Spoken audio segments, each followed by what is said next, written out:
प्रिय मित्रों, जय श्री कृष्ण। मैं हूं आचार्य डॉक्टर विष्णु कुमार मिश्रा और आपका इस खास एपिसोड पर बहुत बहुत स्वागत करता हूं। आपका बहुत बहुत अभिनंदन करता हूं। आज हम इस वीडियो पर आपसे चर्चा करेंगे कि बहुत से लोग सुख के बारे में जानना चाहते हैं कि हमारे जीवन में सुख कब सुलभ होगा, हमको सुख कब प्राप्त होगा, हमारी कौन सी अवस्था, बाल्यावस्था, बचपन, जवानी, बुढ़ापा, किस कालखंड में हमारे सुख आएगा। आज हम जन्म कुंडली के माध्यम से इसी विषय पर आपसे चर्चा करेंगे। ज्योतिष रत्नाकर का एक महत्वपूर्ण सूत्र है, उस सूत्र पर हम आपसे इस विषय पर चर्चा करेंगे।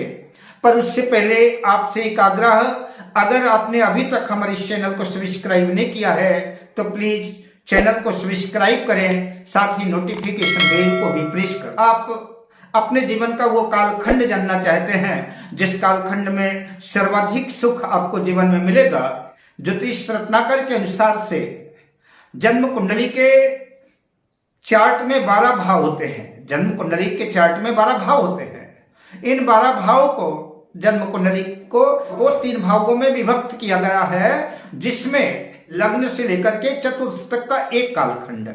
तो जैसे लग्न से गिनेंगे 4 भाव को, तो लग्न से पहला 1, 2, 3, 4, लग्न से चौथे भाव तक ये एक कालखंड हुआ।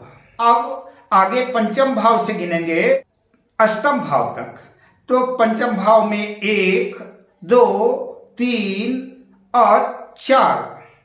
तो पंचम भाव से अष्टम भाव तक जीवन का ये दूसरा कालखंड। अब आगे नवम भाव से 12वें भाव तक गिनेंगे।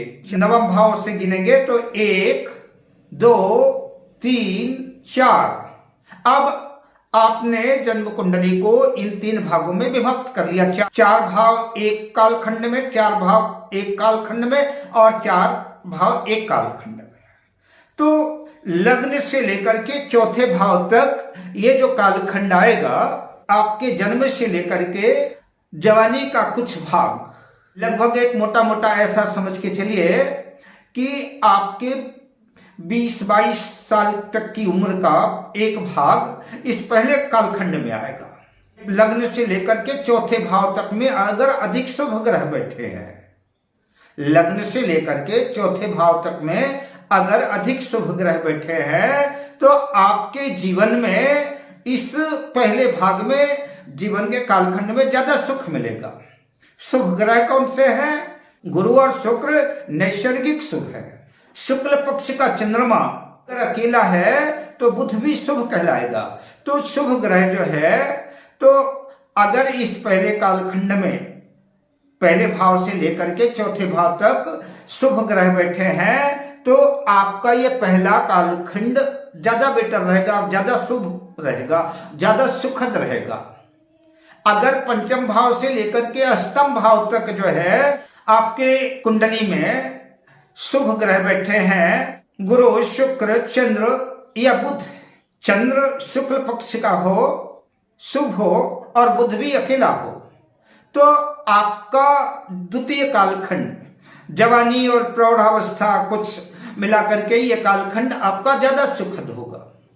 लेकिन अगर जन्म कुंडली के इस तीसरे भाग में नवम से लेकर के 12वें भाव तक के अंदर, इस भाव के अंदर कालखंड में, इन भावों में अगर शुभ ग्रह बैठे हैं तो आपका बुढ़ापा ज्यादा सुखद होगा।